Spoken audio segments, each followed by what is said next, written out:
সকালে স্কুলে ঢুকেই রিফাত চিৎকার শুরু করলো, আমার আলুর চপ কে খাইছে? পুরো ক্লাস চুপ, কারণ রিফাত প্রতিদিন টিফিনে 4টে আলুর চপ আনে আর কাউকে ছুঁতেও দেয় না। কিন্তু আজকে টিফিন বক্স খুলে দেখে একটাও নেই, শুধু একটা কাগজে লেখা, চপ ভালো ছিল, কালকে আবার আনিস, স্মাইলি। পুরো ক্লাস হেসে গড়াগড়ি। রিফাত রাগে লাল, আজকে আমি চোর ধরবই। তার বেস্ট ফ্রেন্ড নাইম বলল, সিসিটিভি লাগাই? স্কুলে না, টিফিন বক্সে। পরদিন রিফাত গোপনে মোবাইল ক্যামেরা অন করে টিফিন বক্সের সামনে রেখে দিল। টিফিন টাইমে সবাই বাইরে গেল, কিন্তু রিফাত আর নাইম বেঞ্চের নিচে লুকিয়ে থাকলো। 5 মিনিট, 10 মিনিট, হঠাৎ ক্লাসের দরজা ধীরে ধীরে খুলল। একটা ছায়া ভেতরে ঢুকল। লোকটা চারদিকে তাকিয়ে ধীরে টিফিন বক্স খুলল। রিফাত রাগে লাফ দিয়ে বের হয়ে চিৎকার করল, দৌড়ছি চোর! কিন্তু সামনে তাকিয়ে সে থমকে গেল, কারণ চোরটা ছিল স্কুলের সবচেয়ে শান্ত ছেলে, সাব্বির, যে সারাদিন কারোর সাথে কথাই বলে না।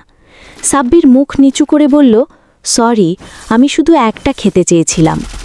রিফাত একটু নরম হয়ে গেল, কিন্তু ঠিক তখনই নাইম মোবাইলের ভিডিও দেখে চিৎকার করে উঠল, 1 মিনিট, তাহলে ভিডিওতে যে আরেকজন চপ খাইতেছিল সে কে? রিফাত আর সাব্বির দুজনেই অবাক হয়ে নাইমের মোবাইলের দিকে তাকালো। ভিডিওতে দেখা যাচ্ছে সাব্বির টিফিন বক্স খুলে একটা চপ খাচ্ছে, কিন্তু তার 2 মিনিট আগেই আরেকজন এসে 3টে চপ নিয়ে চলে গেছে। রিফাত চিৎকার করে উঠল, তাহলে আসল চোর আরেকজন? সাব্বির ভয় পেয়ে বলল, আমি শুধু একটা খাইছি, কসম। নাইম ভিডিও রিওয়াইন্ড করল। ভিডিওতে দেখা গেল একজন হুডি পরা মানুষ চুপচাপ ক্লাসে ঢুকে টিফিন খুলে 3টে চপ নিয়ে চলে গেছে। কিন্তু সবচেয়ে অদ্ভুত ব্যাপার হলো, লোকটার পায়ে স্কুলের জুতা না, গোলাপি রঙের স্যান্ডেল। রিফাত হঠাৎ চুপ হয়ে গেল, কারণ এই গোলাপি স্যান্ডেল পুরো স্কুলে শুধু একজনই পরে, স্কুলের কড়া গণিত ম্যাডাম। 3জন একসাথে চিৎকার দিল, অসম্ভব! ঠিক তখনই ক্লাসের বাইরে থেকে গম্ভীর গলা শোনা গেল, কি অসম্ভব? ধীরে ধীরে দরজার সামনে এসে দাঁড়ালেন গণিত ম্যাডাম, আর তার পায়ে সেই গোলাপি স্যান্ডেল। গণিত ম্যাডাম দরজার সামনে দাঁড়িয়ে কড়া চোখে তাকালেন, তোরা এখানে কি করছিস? রিফাত, নাইম আর সাব্বির একে অপরের মুখের দিকে তাকাতে লাগলো। কারোর মুখে কথা নেই। হঠাৎ নাইম সাহস করে বলে ফেলল, ম্যাডাম, আপনি কি আলুর চপ খাইছেন? পুরো ক্লাস চুপ। ম্যাডামের চোখ বড় হয়ে গেল, কি বললি? রিফাত তাড়াতাড়ি মোবাইল বের করল, প্রমাণ আছি ম্যাডাম। ভিডিও চালু করতেই 3জন অবাক। ভিডিওতে হুডি পরা লোকটা এবার স্পষ্ট দেখা যাচ্ছে, কিন্তু সে গণিত ম্যাডাম না, বরং স্কুলের দারোয়ান কাকা। 3জন একসাথে চিৎকার দিল, আরে এ তো কাশেম কাকা! ঠিক তখনই পেছন থেকে আওয়াজ এলো, আমার নাম নিয়ে এত চিল্লাচিল্লি কেন? সবাই ঘুরে তাকালো। দরজার বাইরে দাঁড়িয়ে আছেন কাশেম কাকা, আর তার হাতে রিফাতের টিফিন বক্স।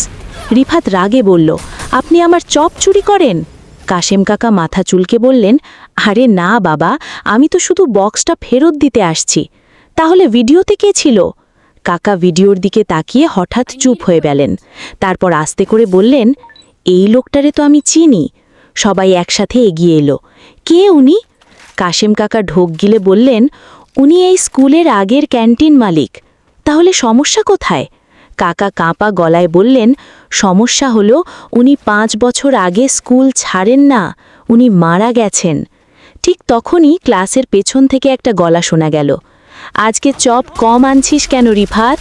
সবাই ধীরে ধীরে পেছনে তাকালো, আর শেষ বেঞ্চে বসে আছে ভিডিওর সেই লোকটা, হাতে আধ খাওয়া আলুর চপ। পুরো ক্লাস একদম চুপ।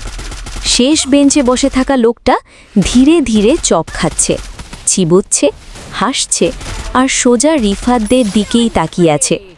রিফাতের গলা শুকিয়ে গেল, কারণ ভিডিওতে যেই মুখ দেখেছিল এটা ঠিক সেই মানুষ। কাশেম কাকা কাঁপতে কাঁপতে বললেন, না, এটা হতে পারে না।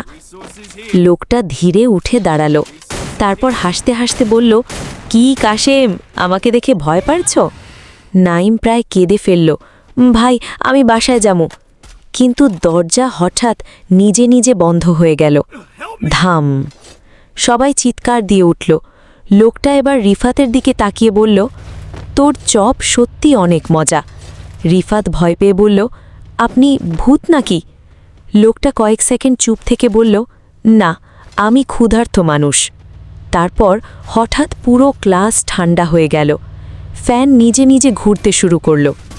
লোকটা ধীরে ধীরে সামনে এগিয়ে আসছে, আর তার পা মাটিতে লাগছে না।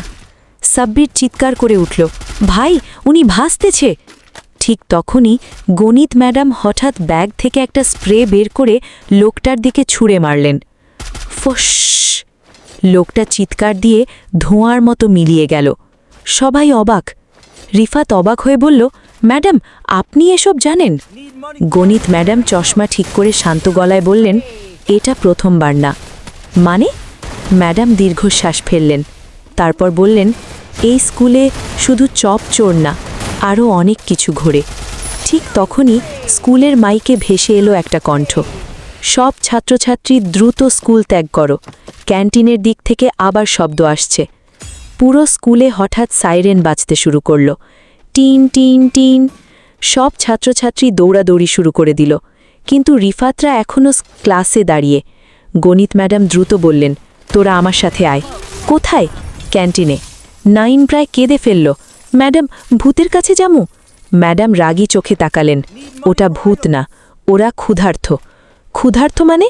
ম্যাডাম কিছু বললেন না। চারজনকে নিয়ে দ্রুত নিচে নামতে লাগলেন।